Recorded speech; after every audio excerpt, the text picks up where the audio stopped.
Assalamualaikum warahmatullahi wabarakatuh.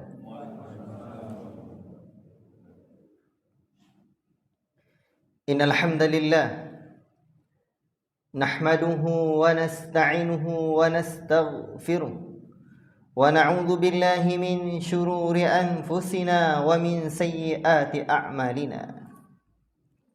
May yahdihillahu fala mudilla lahu wa may yudlil fala hadiya lahu. أشهد أن لا إله إلا الله وحده لا شريك له وأشهد أن محمدا عبده ورسوله يا أيها الذين آمنوا اتقوا الله حق تقاته ولا تموتن إلا وأنتم مسلمون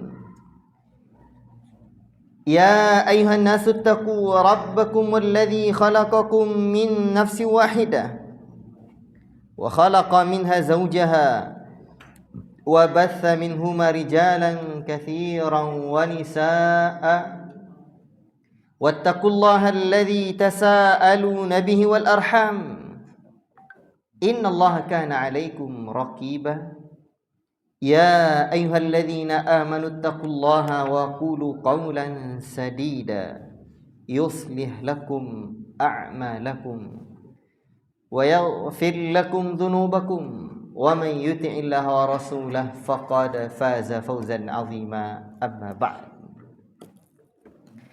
فإن أصدق الحديث كتاب الله وخير الهدي هدي محمد صلى الله عليه وسلم وشر الأمور محدثاتها وكل محدثة بدعة وكل بدعة ضلالة وكل ضلالة في النار. Ayuhal ikhwah, barakallahu fikum. Syukur kita kehadirat Allah Rabbul Alamin, Allah Ta'ala yang senantiasa memberikan kita rahmat dan nikmatnya, sehingga pada kesempatan ini insyaAllah Ta'ala kita lanjutkan dars kita, kajian kita dari kitab Syarh Syama'ilin Nabi Sallallahu Alaihi Wasallam. Kita pertemuan yang kedua pada pembahasan Babu ma ja'a fi libasi Rasulullah sallallahu alaihi wasallam. Bab tentang pakaian Rasulullah sallallahu alaihi wasallam. Dan pertemuan Jumat malam atau malam Sabtu kemarin kita sudah baca muqaddimah Syarh Syama'ilin Nabi yang ditulis oleh Syekhuna Abdul Razak bin Abdul Muhsin Al-Abbad Al-Badri hafizahumullah ta'ala di dalam bab atau di dalam pembahasan ini. Sebelum masuk hadis, kita sedikit menambahkan pendahuluan lagi. Sesungguhnya berpakaian, berbusana adalah ciri khas peradaban satu kaum dan bangsa sepanjang sejarah peradaban anak manusia.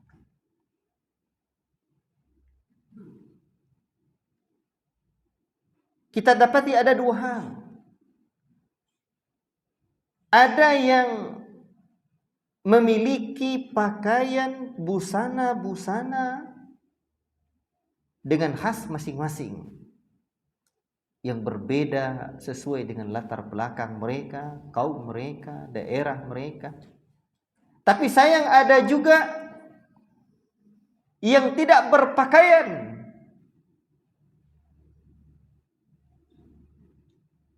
Dan kalau kita baca tentang sejarah manusia zaman purbakala, Allahul Musta'an, sungguh sangat ironis sekali. Peradabannya peradaban yang jauh terkebelakang,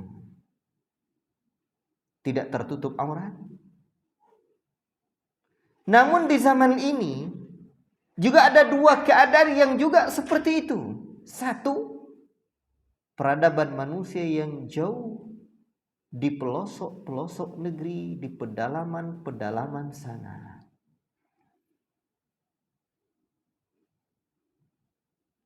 Di luar negeri atau di Nusantara juga masih bisa kita dapati. Dan memang kadang sependek yang saya lihat, orang-orang pedalaman tuh memang tak senang mereka pakai pakaian. Tak lomak sediknya orang. Dia bonang lah pakaiannya tak ni orang pakai. Bek ko pai ko rojonya ko baju tu buka yang laki-laki, dipegang parang cik adiknya lah diam. Awak ko mak aneng oh. Kalau bercakap awak lain bahasa Melayunya ya. Tu pula tu.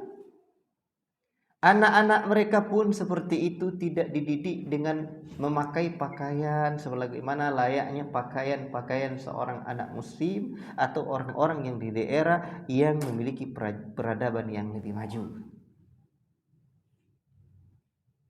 Yang perempuan pun demikian. Bahkan kadang ironinya di sebagian daerah di pedalaman itu, begitu kita lewat di pinggir sungai, mereka kan tak punya sumur. Kita kadang malu, Pak. Apalagi kadang-kadang ada saudara kita yang sama-sama berangkat di sungai itu dan di atas perahu itu. Mereka tidak malu untuk buka pakaian walaupun tidak seluruhnya, namun mereka BAB berdekatan sambil bicara-bicara pula. Allah musta'an. Kan tak percaya Pak pun mabok sah. Pai sama ambo. Namun kebanyakan mereka itu bukan tidak memiliki pakaian, peradaban mereka memang seperti itu. Ndak tontu halu deknya orang. Tenang apa wak?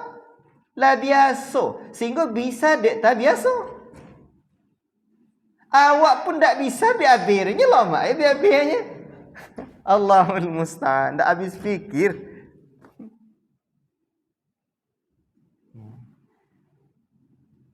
Untung kalau di kampung tanah tumpah dan rambu ya budaya yang cuni itulah hilang alhamdulillah. Makanya ada yang merubahnya. Bapak Ibu yang dimuliakan oleh Allah Subhanahu wa taala. Maka datangnya peradaban al-Islam adalah merubah manusia minadz zulumati ilan nur, dari kegelapan menuju cahaya, kegelapan kejahilan, kegelapan kemaksiatan, kesyirikan, kemunafikan dan segala bentuk yang Allah Ta'ala murkai, menuju cahaya ilmu, cahaya ketakwaan, cahaya amal yang mendatangkan ridha Allah, Zat yang Maha Rahman. Jadi al-Islam memang memberikan rahmat bagi sekalian alam. Allahu Akbar. Kalau kita baca betul sejarah peradaban anak manusia Eropa abad pertengahan, karena kalau berbicara tentang barat itu ada 3 fase besar dalam peradaban mereka. Belakangan, anggaplah mereka berjaya 100 sampai 300 tahun. Tapi ada masa abad pertengahan barat, abad kegelapan mereka, jauh terkebelakang. Dan ada abad yang pertama, abad yang diagung-agungkan mereka, zaman Tuo Plato mereka, Udo Sokratesnya dengan Onga Aristotelesnya. Itulah tu. Tetapi di saat kelamnya mereka tidak berani apa-apa untuk membanggakan peradaban mereka. Eropa abad pertengahan dibandingkan Baghdad, Eropa bagaikan kandang onta, negeri yang kumuh, tidak tahu peradaban, sementara Baghdad adalah negeri yang bercahaya dengan peradaban al-Islam. Mereka tidak mengenal dengan pakaian yang layak, bahkan rumah mereka, di situ tempat mereka tidur, tempat masaknya, tempat binatang ternak mereka, tempat mereka istirahat, kumuh. La ilaha illallah. Mereka tak kenal dapur, tak kenal kamar. Maka sumbangsih peradaban Islam terhadap Barat takkan pernah bisa terbayar oleh mereka lagi. Baik. Tadi saya sebutkan di zaman ini ada 2 sisi orang yang tak berpakaian, ada 2 model orang yang tak pakai pakaian. Ya, Satu, karena tidak mengenal peradaban, ya, orang-orang yang jauh di pedalaman. Tapi ada model satu lagi yang berada di tengah-tengah peradaban maju dengan sains dan teknologi yang Allahul Musta'an canggih, tetapi otak dan jiwa mereka mulai terkebelakang lagi. Siapa itu?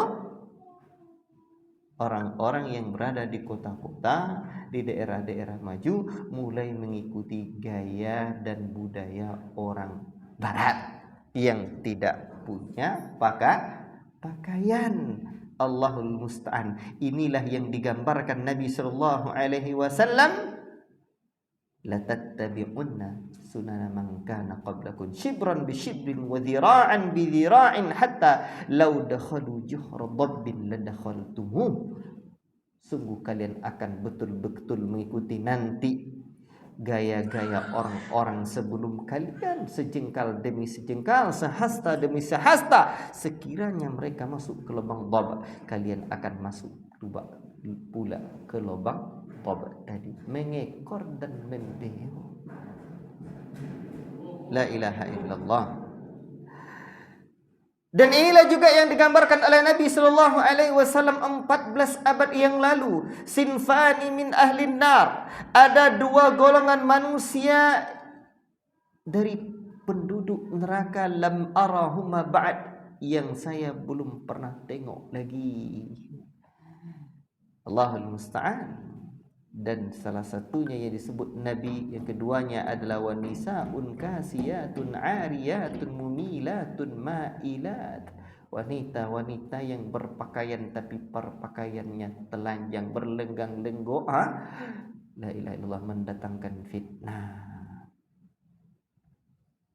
Di ujung hadis ini sebutkan Nabi itu, Pak, Nabi sebutkan mereka takkan pernah masuk surga dan juga tidak pernah mencium aromanya surga. La yadkhulannal jannata wa la yajidanna rihaha wa inna rihaha la yujadu min masiratin kada wa kada. Mereka takkan masuk surga walaupun dan tidak mencium aromanya surga. Aroma duyan aja lah jauh lah, bau duyan kan. Sementara surga tercium dari jarak, aromanya jauh dari jarak yang sangat jauh. Baik. Inilah kondisi hari ini. Potret yang kedua ini, Pak, tidak sebanyak potret yang pertama. Apa itu yang pertama? Yang di pedalaman tadi.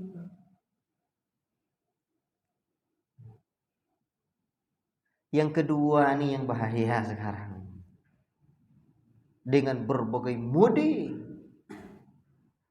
Makanya al-Islam seiring dengan berbagai macam model-model pakaian dari budaya-budaya yang ada dari kalangan peradaban anak manusia ini, al-Islam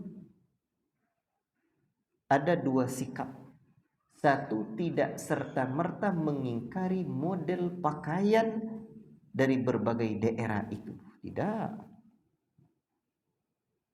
Itu sikap al-Islam. Tetapi sikap yang kedua, al-Islam mengajarkan umatnya untuk tidak membeo, tidak mengekor begitu saja. Umat Islam punya jati diri. Umat Islam punya ciri khas. Di mana ciri khas dan jati diri umat Islam itu Allah Ta'ala dan Rasulnya sendiri yang mengatur. Allah yang telah menciptakan manusia itu sendiri, yang telah memberikan tuntunannya. Ajib. Makanya di dalam al-Islam, Pak, kita dapatkan minimal ada dua tuntunan di dalam berbusana, di dalam berpakaian ini. Yang pertama, adanya tujuan berpakaian. Kedua, adanya adab-adab berpakaian. Allahu Akbar. Ikhwati fillah, barakallahu fikum. Tujuan berpakaian dalam Islam apa? Apa kira-kira Pak? Menutup aurat. Ada tujuan yang primer, ada yang sekunder. Tujuan yang primer apa? Kebutuhan pokok yang mendasar.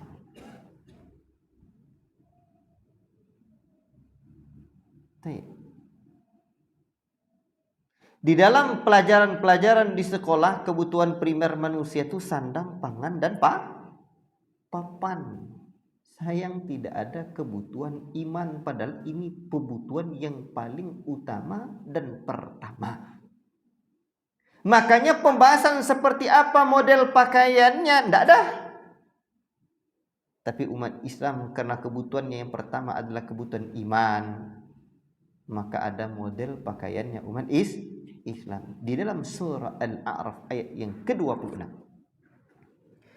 Allah Subhanahu wa taala berfirman mengajarkan kita bagaimana tentang berbusana, tentang berpakaian. Ya bani Adam, wahai anak-anak Adam, keturunan Nabi Adam alaihi salam, qad anzalna 'alaikum libasan yuwari sawatikum warisha. Sesungguhnya kami telah menurunkan kepadamu pakaian untuk apa? Untuk menutup auratmu. Berarti tujuan pertamanya apa? Untuk menutup aurat. Makanya Islam nanti tidak membeu, tidak mengikuti model begitu saja. Tidak, ini wajib. Wajib itu dikerjakan, berpahala, ditinggalkan berdosa dan mendapatkan murka Allah Ta'ala. Itu warisha. Dan juga untuk sebagai perhiasan. Dan ini yang sekunder, dianjurkan. Tidaklah Islam semata-mata memperhatikan perhiasan tapi mengesampingkan menutup aurat. Tidak. Yang pertama dan utama terlebih dahulu, karena ini yang wajib, adalah menutup aurat. Bahkan Allah Ta'ala menyambung ayat yang mulia ini dengan firman-Nya, walibasut taqwa dzalika khair. Dan pakaian ketakwaan adalah sebaik-baik pakaian. Dzalika min ayatillahi la'allahum yatadzakkarun. Itulah sebagian dari tanda-tanda kebesaran Allah, ayat-ayat Allah. Mudah-mudahan mereka selalu ingat. Itu fungsi pakaian atau tujuan pakaian yang Allah Ta'ala sebutkan, Pak. Bahkan di dalam al-Islam yang namanya hukum itu tentu ada 5. Yang pertama, wajib. Maka berpakaian juga ada yang wajibnya. Ada yang apa lagi? Dianjurkan, sunnahnya, mandub. Ada yang haram, ada yang makruh, dan ada yang mubah. Demikian pula tentang hukum berpakaian ini. Ahkamul libas, pakaian, hukum-hukum pakaian ini juga ada 5. 1, pakaian yang wajib. Wajib. Mana pakaian yang wajib? Pakaian yang wajib ini adalah pakaian yang menutup aurat. Kalau tidak tertutup aurat berarti berdosa. Baik. Ikhwati fillah, barakallahu fikum. Itu sudah jelas. Sebagaimana Allah sendiri sebutkan tentang hukum atau tujuan berpakaian yang pertama tadi. Baik. Yang kedua adalah pakaian yang mandub, yang dianjurkan. Kira-kira hukum yang dianjurkan dalam pakaian apa, Pak? yang dianjurkan dalam berpakaian itu adalah seperti mengambil perhiasan ketika pergi atau mengambil pakaian yang bagus ketika hendak pergi ke masjid.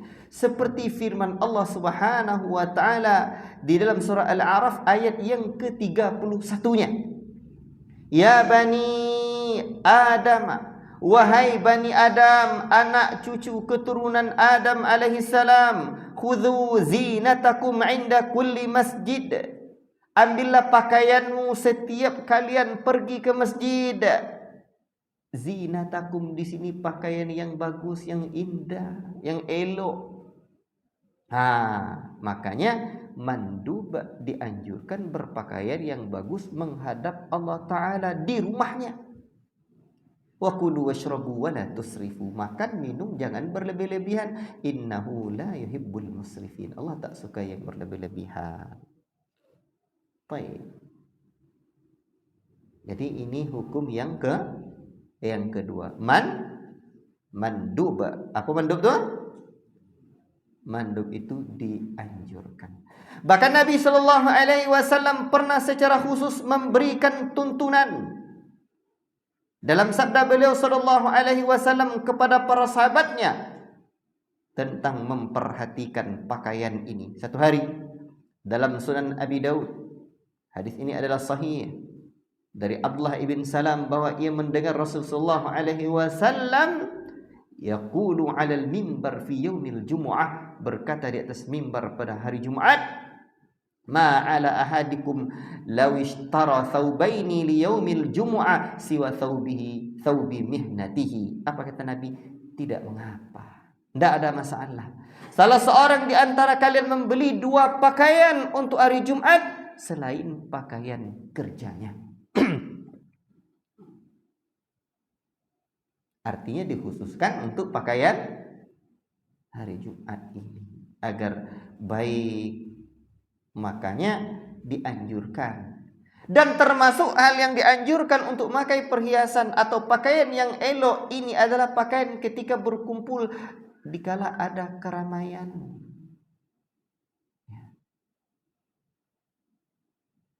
Islam tidak agama yang menganjurkan umatnya berpakaian lusuh, kumuh, tidak.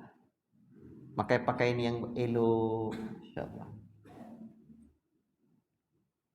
Terutama bagi laki-laki, kalau perempuan selama tidak mendatangkan fitnah.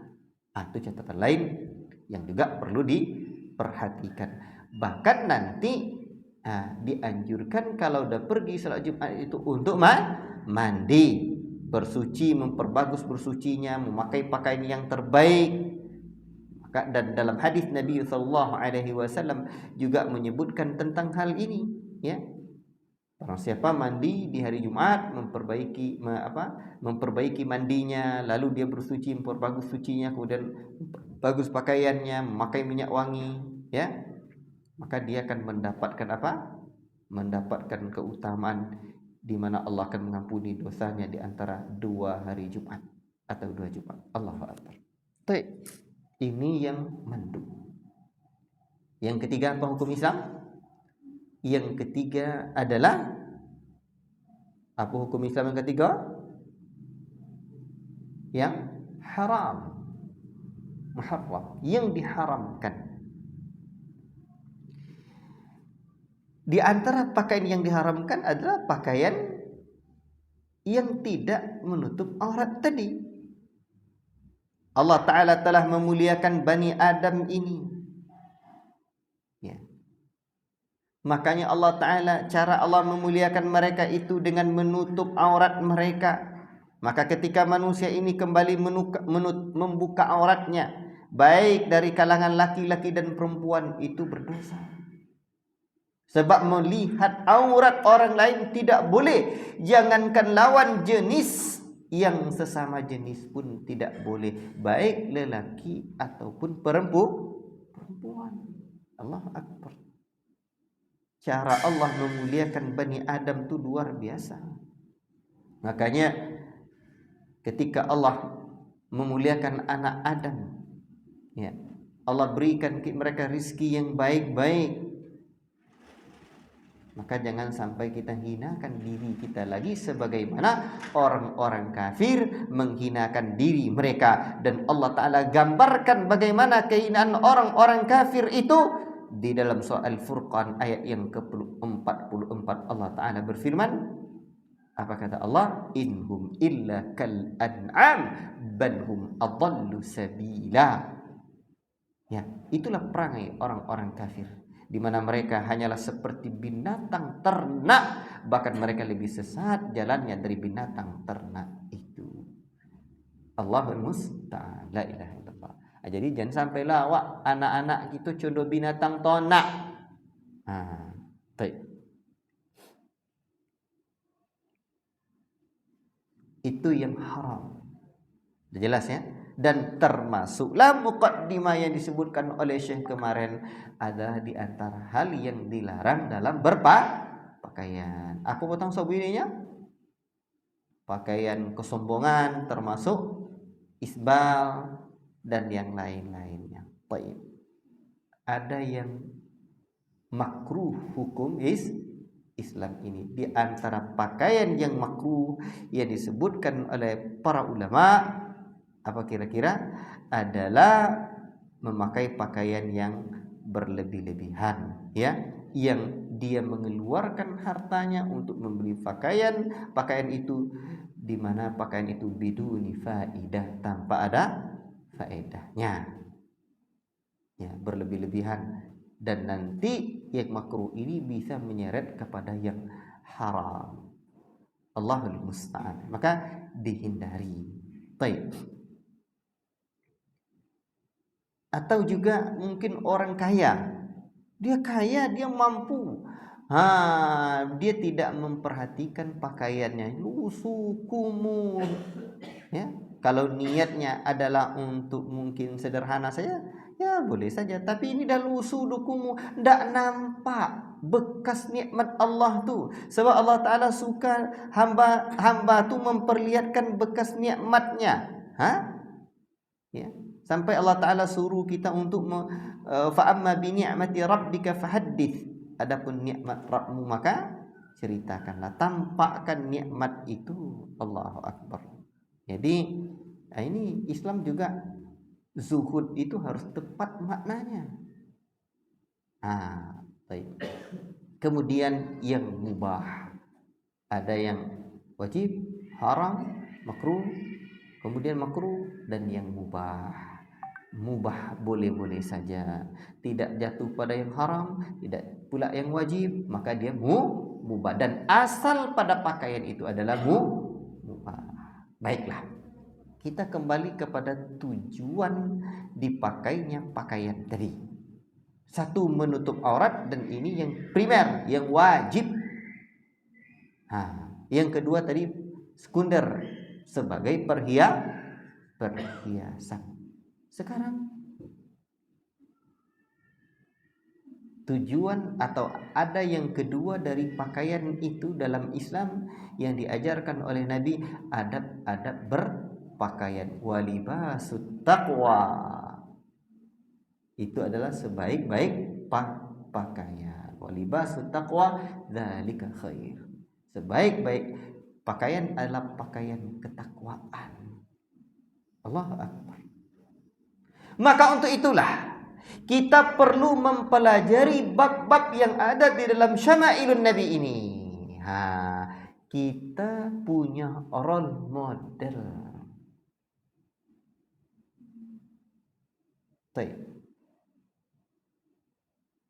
Dan role model kita adalah Nabi tercinta yang Allah Ta'ala sudah sebutkan, laqad kana lakum fi rasulillahi uswatun hasanah. Sungguh adalah pada diri Rasulullah SAW itu suri tauladan yang paling elok dan sempurna buat kalian. Baik. Ikhwati fillah, maka Islam yang tidak membeu, Islam yang tidak mengekor kepada mana-mana, ya, model pakaian dan peradaban.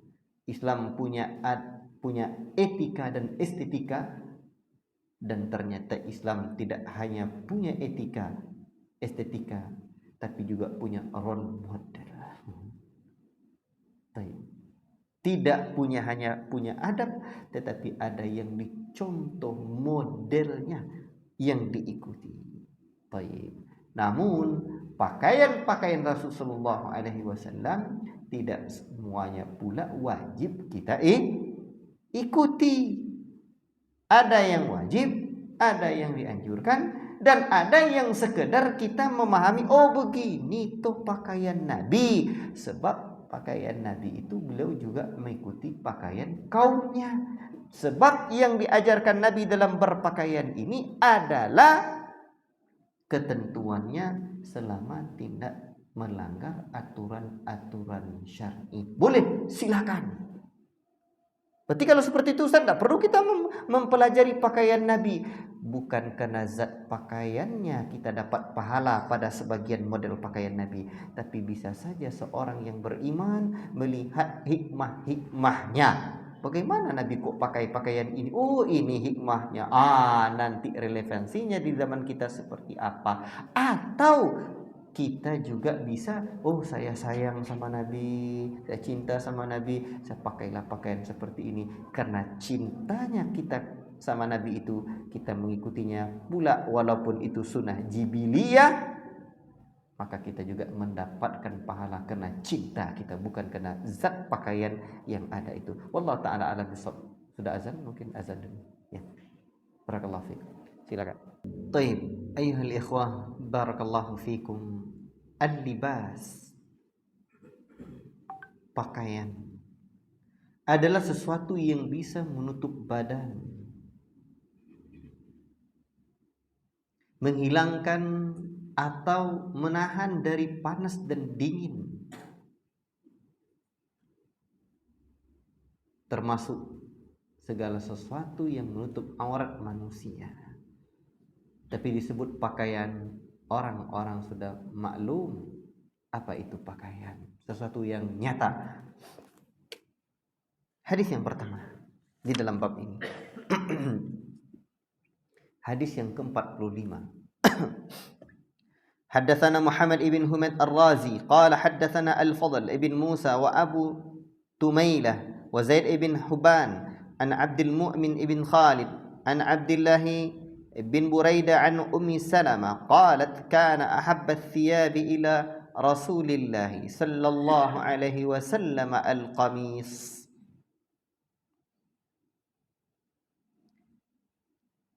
Al-Imam At-Tirmidzi meriwayatkan dengan sanadnya dari Ummu Salamah, ia berkata, pakaian yang paling disenangi oleh Rasulullah sallallahu alaihi wasallam adalah gamis. Asal katanya kan bahasa Arab itu, tapi dah terkenal jadi gamis. Ya, kadang qaf itu orang Arab memang sebutnya dengan qamis ya, qamis. Nah, jadi dalam bahasa Indonesia jadi gamis. Gamis adalah jubah yang sudah terkenal, yaitu pakaian yang memiliki dua lengan yang menutupi lengan tangan dan ada lubang leher yang bisa dimasuki ke leher tersebut. Ada lengannya dan ada lubang lehernya. Ada yang menafsirkan mengapa Nabi Shallallahu Alaihi Wasallam menyukai qamis. Sebabnya karena gamis adalah pakaian yang mudah dipakai, mudah pula dilepas, enak dipakai untuk bergerak.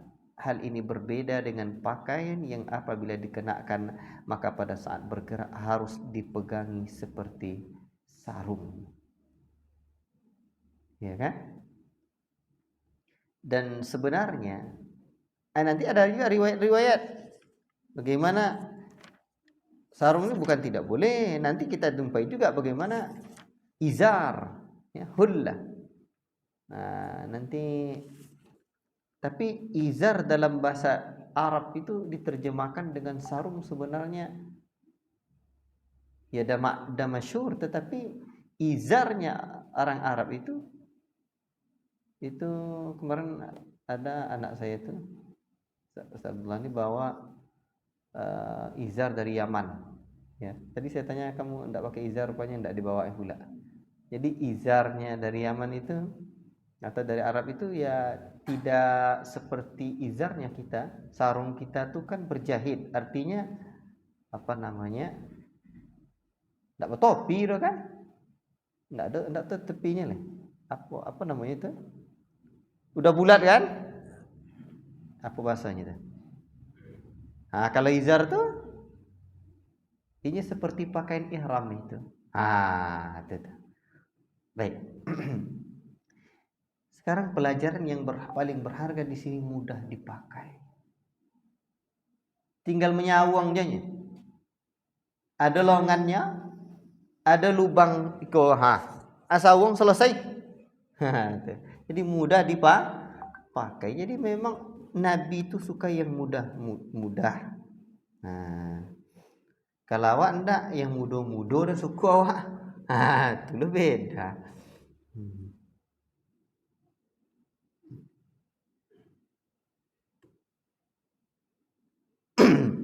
Baik. Berarti qamis. Nampak enggak gamis itu seperti apa? Nampak kan? Yang ada dua lengannya, kumnya. Kemudian kuman ya, ada dua lengannya, dan dia ada lubang untuk menyorongkannya, dan leher kepala bisa masuk. Ada pakaian-pakaian yang mungkin lebih sulit untuk dikenakan, ya mungkin lama sampai ke bawah kancingnya. Ganti pakaian apa tuh ya? Apa namanya? Ya terserah lah Bapak Sobi je lah nama mereka. Taib. Ikhwati fillah barakallahu fikum. Itu pakaian yang paling disukai Nabi ternyata. Kata Ummu Salamah. Ummu Salamah ini istri beliau yang sangat cerdas. Taib. Hadis yang ke-55. حدثنا علي بن حجر قال حدثنا الفضل بن موسى عن عبد المؤمن بن خالد عن عبد الله بن بريدة عن أم سلمة قالت كان أحب الثياب إلى رسول الله عليه وسلم القميص, dengan lafaz yang sama ya,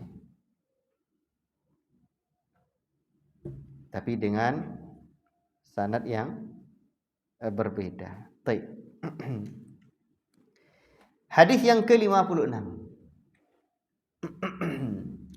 حدثنا زياد بن أيوب البغدادي قال حدثنا أبو تميلة عن عبد المؤمن بن خالد عن عبد الله بن بريدة عن أمه. Sini salah.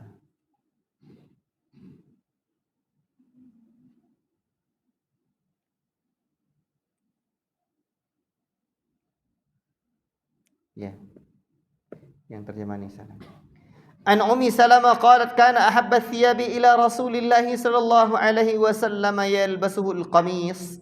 Qala hakadha qala Ziyad bin Ayyub fi hadithi an Abdullah bin Buraidah an ummihi an Ummi Salamah, wa hakadha rawa ghairu wahidin an Abi Tumailah mithla riwayat Ziyad bin Ayyub wa Abu Tumailah yazid fi hadha al-hadith an ummihi wa huwa asah. Ziyad ibn Ayyub al-Ba'di bercerita kepada kami, ya, dengan sanadnya yang disebutkan oleh Al-Imam At-Tirmidzi dari Ummu Salamah, ia berkata, pakaian yang paling disenangi Rasulullah adalah gamis. At-Tirmidzi berkata, begitulah Ziyad bin Ayyub meriwayatkan dalam hadisnya dari Abdullah bin Buraidah dari ibunya dari Ummu Salamah, dan begitulah diriwayatkan oleh lebih dari satu orang dari Tumailah, seperti halnya riwayat Ziyad ibn Ayyub, dan Abu Tumailah menambahkan ini dari ibunya, dan itulah riwayat yang paling sahih. Jadi jelas ini adalah sejumlah riwayat dari hadis Ummu Salamah. Diakhiri oleh Al-Imam At-Tirmidzi dengan menterjih bahwa yang paling sahih di antara riwayat-riwayat itu adalah yang diriwayatkan oleh Abdullah ibn Buraidah dari ibunya dari Ummu Salamah dengan tambahan dari ibunya. Hadis yang ke-57. حدثنا عبد الله بن محمد بن الحجاج قال حدثنا معاذ بن هشام قال حدثني أبي عن بديل يعني ابن ميسرة الأقيلي عن شهر بن حوشب عن أسماء بنت يزيد قالت كان قميص رسول الله صلى الله عليه وسلم إلى رسغي. Dengan sanadnya Al-Imam At-Tirmizi meriwayatkan dari Asma binti Yazid, dia berkata, dengan baju Rasul sallallahu alaihi wasallam sampai pada pergelangan tangannya. Ya, di sini ada catatan kaki. Penulis meriwayatkan dalam Al-Jami' dan Abu Daud dalam As-Sunan, dalam sanadnya ada Syahr bin Hayushab. Ia seorang yang saduq, jujur, tetapi banyak melakukan irsal, lompat perawi dan ragu. Akan tapi hadis ini memiliki syahid, hadis pendukung dalam kitab Akhlakun Nabi karya Abu Syekh. Ia berkata, dan seterusnya, ya. Beliau jelaskan, Abdullah bin Muhammad bin Nahiyah bercerita kepada kami, Muhammad bin Sa'labah bin Sawa' beritahu kepada kami, pamanku memberitahu kami, Hammam beritahu kepada kami dari kota dari Anas, ia berkata, gamis Rasulullah SAW sampai pada pergelangan tangannya. Al-Baihaqi juga meriwayatkan dalam Syu'abul Iman dari jalan Muhammad bin Sa'labah dengan riwayat yang sama. Jadi riwayat ini bisa diterima. Berarti jelaslah bahwa kamisnya Nabi, lengan bajunya Nabi sampai ke pergelangan tangan. Mana pergelangan tangan tu? Cuba pegang. Tu. Tak sampai ke siku tu. Sampai siku tu dilipet mereka dulu, dalam solat mereka melipat, itu juga ada larangan dari Nabi sallallahu alaihi wasallam. Mereka buatlah sampai pergelangan tangan, ya, sampai pergelangan tangan, tidak lebih panjang dari itu. Yang lebih panjang dari itu.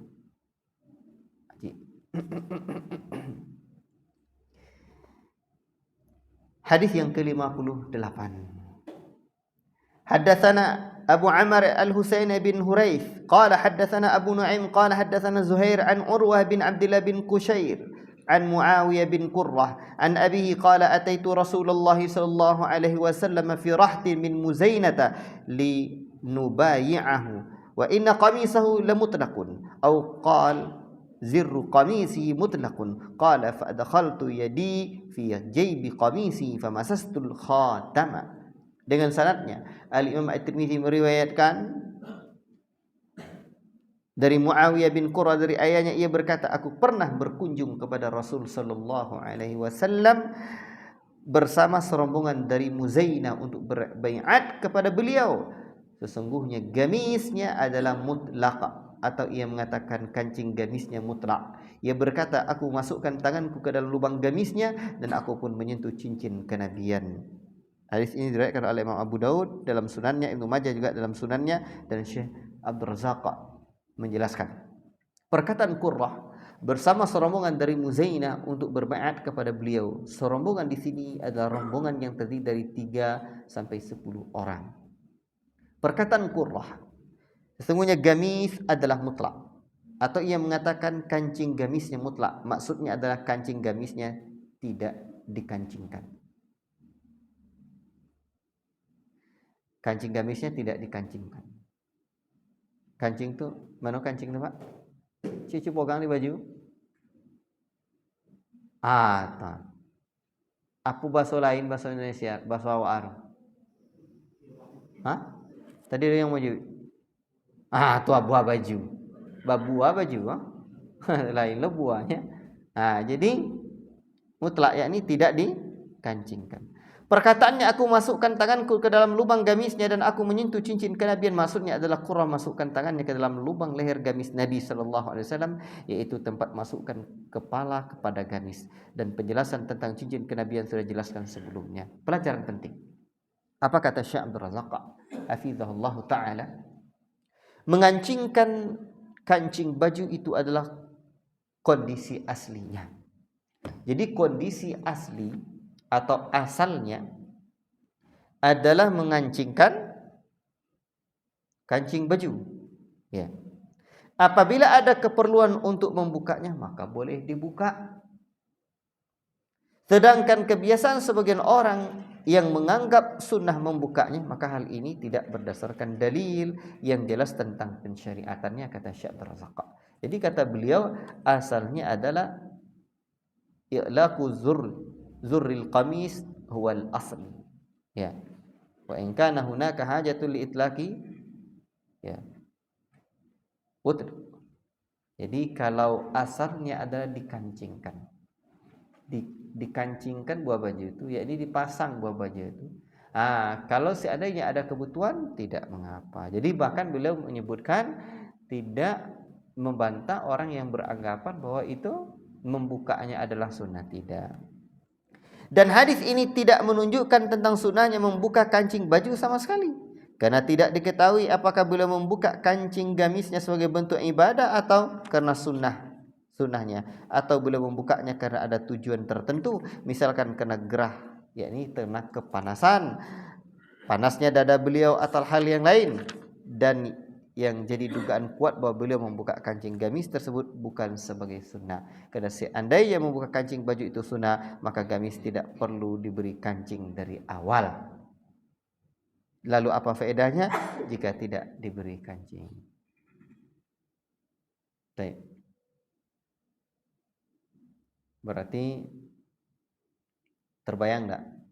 Gamis Nabi itu ada lengan dua, ada lubang untuk memasukkan kepala dan ke leher, ya. Kemudian ada kancing gamis itu, ya. Kemudian sunnahnya tidak selalu dibuka, asalnya adalah dikancingkan, dan ketika ada hajat maka boleh untuk dibuka, seperti keangeen, laange, teman-teman. Seperti saat-saat ya seperti kinilah mungkin kan. Hadis yang ke-59. حدثنا عبد الله بن حميد قال حدثنا محمد بن الفضل قال حدثنا حمد بن سلمة عن حبيب بن الشهيد عن الحسن عن أنس بن مالك أن النبي صلى الله عليه وسلم خرج وهو يتكئ على أسامة بن زيد عليه ثوب كتري قد توشه به فصلى بهم. وقال عبد الله بن حميد قال محمد بن فضل سألني يحيى بن معين عن هذا الحديث أول ما جلس إلي فقلت حدثنا حمد بن سلمة فقال لو كان من كتابك فقمت لأخرج كتابي فقبض على ثوبي ثم قال أمله علي فإني أخاف أن لا ألقاك قال فأمليته عليه ثم أخرجت كتابي فقرأت عليه. Dengan sanadnya Al-Imam At-Tirmizi meriwayatkan dari Anas ibn Malik bahwa Nabi SAW keluar dalam kondisi bersandar pada Usamah bin Zaid. Beliau saat itu memakai jubah kitri yang telah beliau selempangkan di kedua pundak beliau. Kemudian beliau salat dengan jubah tersebut mengimami mereka. Dikeluarkan oleh Imam Ahmad dalam musnadnya. Abdullah bin Humaid berkata, Muhammad ibn Fadl mengatakan Yahya bin Ma'in berkata kepadaku tentang hadis ini ketika pertama kali ia duduk belajar kepadaku. Maka aku jawab, Hamad bin Salamah bercerita kepada kami, ia berkata, kalau dari catatanmu bagaimana? Lihatlah bagaimana semangatnya para ulama. Catatan ang sudah apanya. Berarti mencatat kan? Kemudian aku berdiri untuk mengambil catatanku. Lalu ia memegang jubahku seraya berkata, diktekan hadis ini kepadaku. Aku khawatir tidak akan bertemu denganmu lagi. Kemudian aku pun mendiktekan kepadanya. Kemudian aku mengeluarkan catatanku. Aku bacakan kepadanya. Asyik.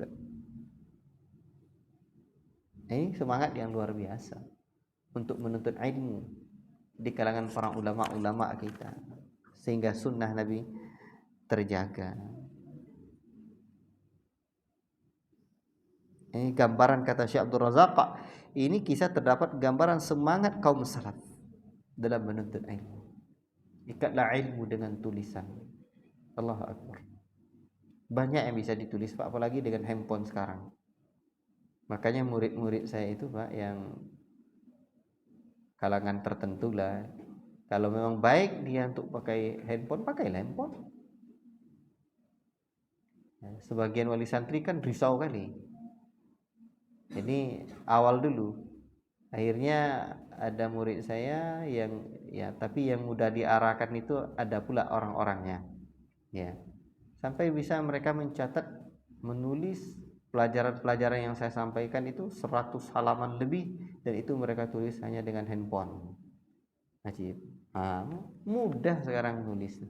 Tinggal semangat kita. Baik. Tapi kalau enggak, ketika ditanyakan kepada Syekh Ibrahim Ar-Ruhaili, memang menulis itu butuh belajar kepada yang ahlinya. Saya dulu enggak pandai tulis, Pak.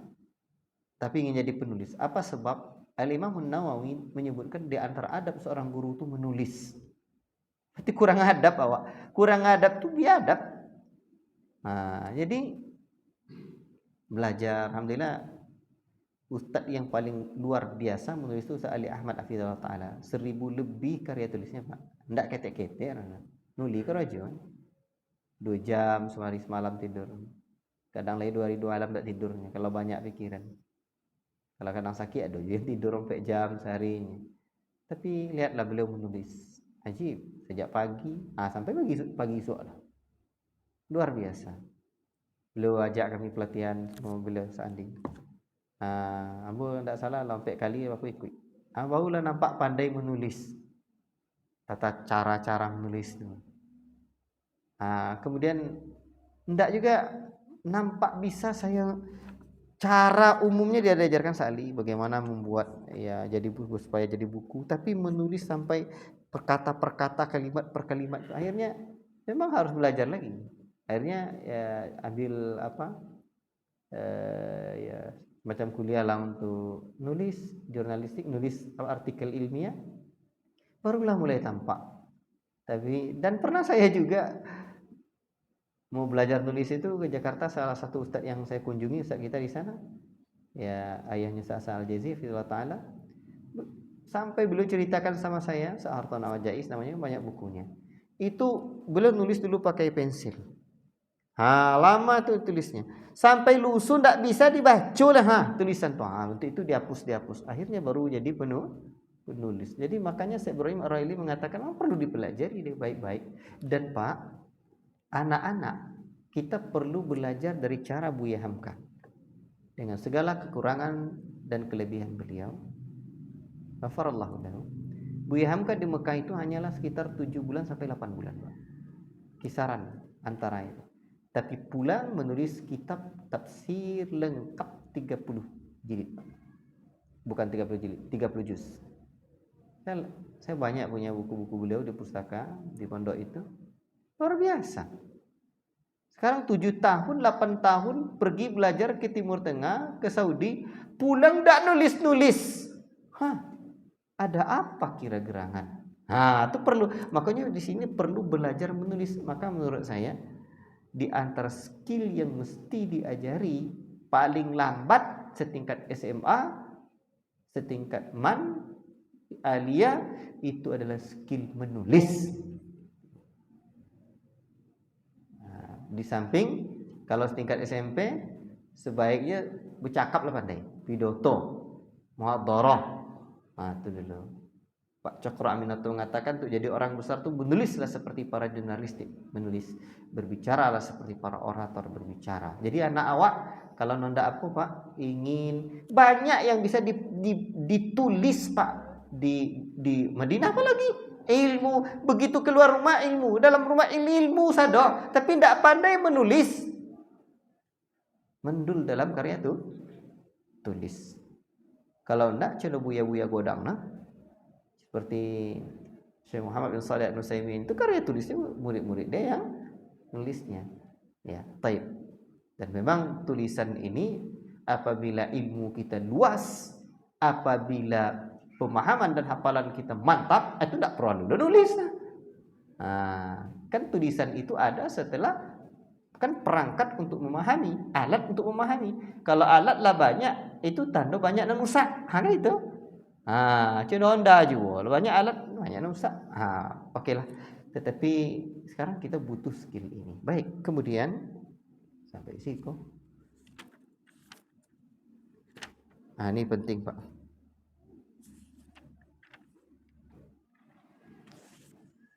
Sudah 8 kurang 15.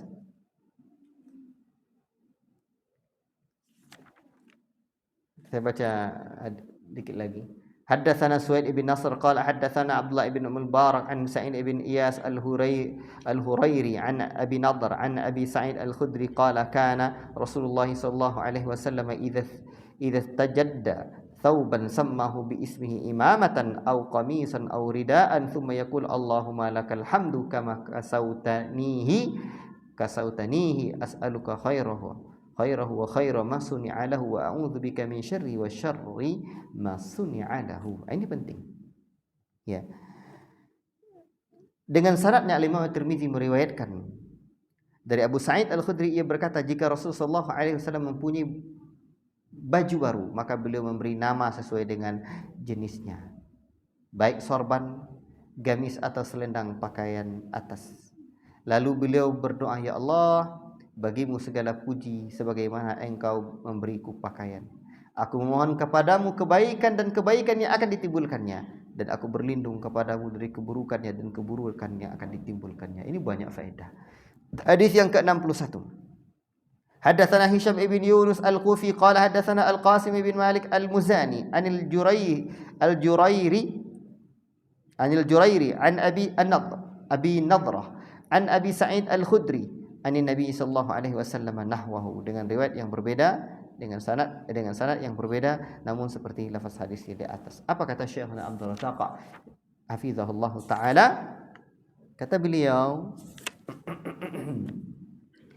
ini adalah doa yang penuh berkah, kebaikan yang banyak disyariatkan kepada setiap muslim agar membaca ketika memuliakannya, ketika Allah memuliakannya dengan pakaian yang baru, baik gamis, sorban atau yang sejenisnya. Allahumma lakal hamdu kama kasautanihi as'aluka khairahu wa khaira ma suni'a lahu.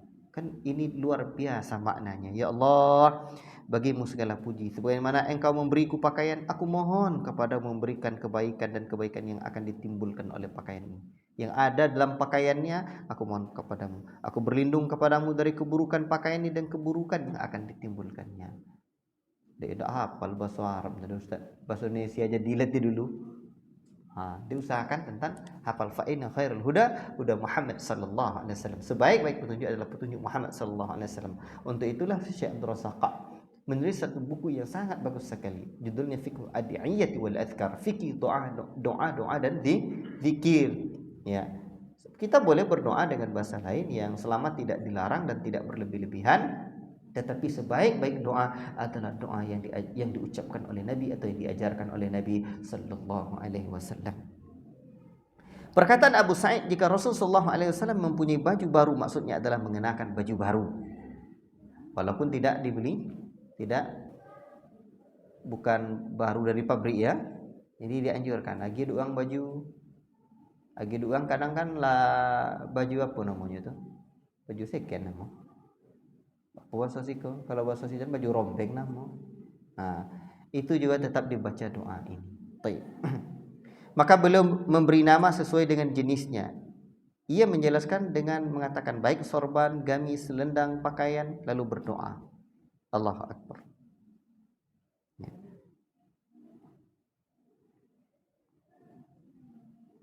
Ini menyebut jenis pakaiannya sebagai bentuk penghadiran nikmat Allah Ta'ala kepada beliau. Bukan maksudnya beliau memberi nama pada pakaian baru atau sorban yang baru. Beliau memulai dengan memuji Allah Ta'ala. Allahu Akbar. Allah yang memberikan kita pakaian, seperti yang Allah sebutkan di dalam surah Al-A'raf tadi. Ya bani Adam, qad anzalna alaikum libasa yuwari sawatikum warisha. Allah, hai anak Adam, sungguh Allah ini, sungguh Allah yang telah menurunkan pakaian kepadamu untuk menutup auratmu. Jadi Allah yang berikan nikmat. Kalau Allah tak beri kita nikmat, tak bisa. Bayang. Allahu Akbar. Maka jika seorang mendapatkan nikmat baju baru atau yang baru beliau miliki, maka layaknya dia bersyukur kepada Allah Subhanahu wa taala. Allahu Akbar. Dan doa ini doa yang luar biasa. Saya inilah sedikit dulu ya. Ya Allah, segala puji hanya untukmu, sebagaimana engkau memberiku pakaian. Maksudnya, wahai Rabbku, segala puji, ya, bagaimana engkau memberiku karunia. Aku memohon pula kepadamu, ya, kebaikan yang ada dalam pakaian ini. Allahu Akbar. Ingat dalam hadis Nabi sallallahu alaihi wasallam pernah mengatakan, "Ya ibadi kullukum arin illa man kasautuhu." Wahai anak Adam, semua kalian ini telanjang kecuali siapa yang aku berikan pakaian. Kita terlahir tanpa membawa selai benang pun, Pak. Bahkan terlahir menangi. Bayangkan, dado kita lahir langsung golak. Dado. La ilaha illallah. Dan Allah berikan kita pakaian. Fastaksuri aksukum. Dan Allah pun sebutkan secara langsung, mintalah pakaian dariku, aku akan kuberi kalian pakaian. Ajib. Kau perlu ajarkan ke anak, inya nak baju bau, minta ke Allah dulu nak. Tuh. Sebab yang memberikan pakaian itu Allah. Kadang-kadang doa nak penawakkan, ya Allah berilah hamba pakaian ya Allah, atau di doanya, ya Allah mudah-mudahan Abi mau belikan pakaian. Itu tak akan sampai hati apa boleh pakaiannya. Ajib. Baik. Kemudian doa beliau, as'aluka khairahu wa khaira ma suni'alahu. Aku mohon kebaikan, mohon kepadamu kebaikan pakaian ini dan kebaikan yang akan ditimbulkannya. Maksudnya ini ada jelas ini, Pak. Kebaikan-kebaikan yang akan ditimbulkan pakaian itu menahan dari panas, menahan dari dingin, atau juga kebaikan untuk yang bermakna yang maknawi, ya, akan membawa kepada ketaatan dan terjauh kita dari kemaksiatan-kemaksiatan yang ada. Allahul musta'an. Dan berlindung dari segala keburukannya. Allah taala alam bisawab. Ini kita lanjutkan saja pada pertemuan yang akan datang lagi. Ini dah cukup panjang, dah lebih 1 jam, dan insyaallah kita sambung pada pertemuan yang akan datang. Kalau kita perlu tambahkan, nanti tambahkan penjelasan sedikit tentang doa dan hadis ini lagi. Wallahu taala alam bisawab. Ya, silakan Pak. Assalamualaikum warahmatullahi wabarakatuh. Ya, ada adab-adab. Saya ada berjanji untuk menyampaikan dalam bab ini kita bagi 3, ada muqaddimahnya, ada kita baca hadisnya, dan bab pembahasan terakhir nanti akan saya tambahkan adab-adab dalam berpakaian.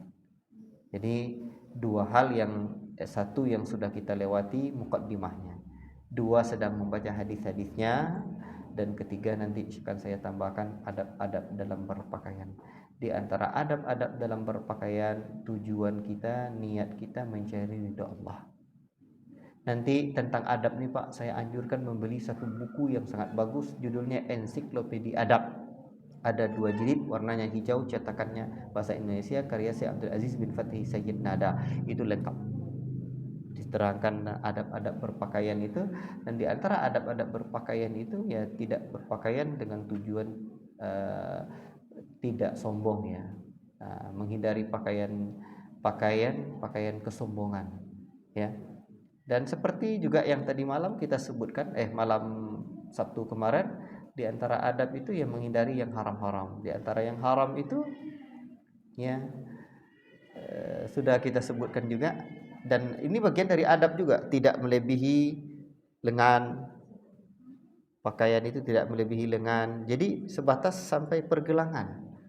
Ya, yang di bawah juga sebisa mungkin di atas. Sebisa mungkin kita upayakan menjauhi hal-hal yang dilarang oleh Allah di atas mata kaki. Seperti tadi malam sebelumnya saya sebutkan, perempuan saja di zaman ini bisa sanggup memakai pakaian di atas lututnya, padahal itu haram.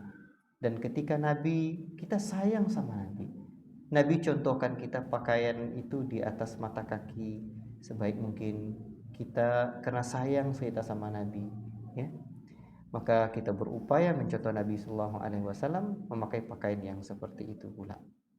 Dan sekarang di antara adab-adabnya juga berupaya mencontoh pakaian-pakaian yang disyariatkan tadi.